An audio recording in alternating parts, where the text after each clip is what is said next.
कि ये हालात बड़े ख़राब हैं, मुल्क के हालात इतने ख़राब हैं कि जहाँ पर गुंडे, लफंगे, दूसरों की हत्या करने वाले लोग, वो कोई गौरक्षक बन जाता है, कोई कारसेवक बन जाता है, कोई कहा जाएगा कि बड़े शांतिप्रिय हैं, देशभक्त लोग हैं। देशभक्ति किसी की बपौती नहीं होती। नंबर एक, देशभक्त वो होता है जो देश को एक रखने की कोशिश करता है।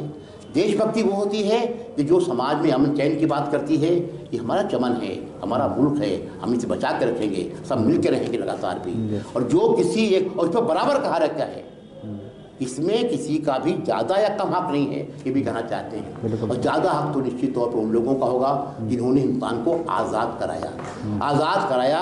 और जो लोग आज़ादी की लड़ाई में गर्दन कटाना तो दूर, जिन लोगों ने नाखून तक नहीं कटवाए थे, आज वो हुकूमत में बैठे हुए हैं। हमें कहना पड़ेगा लगातार 24 घंटे कि जो देशभक्ति हम बता रहे हैं, उनकी देशभक्ति उस वक्त कहाँ थी जब गर्दनें कट रही थीं, जब जेलें भरी आ रही थीं, उस वक्त कौन लोग थे वहाँ पर भी। ये तमाम सवाल हैं जिन सवालों को हमें अपनी बिरादरी में, अपने मोहल्लों में, अपने इलाकों में इन पर चर्चा करनी पड़ेगी। एक तरीका होता है, और वही तरीका है जनता से बड़ा, आवाम से बड़ा कुछ नहीं है। और आवाम के बीच गए बिना कोई बदलाव नहीं आ सकता।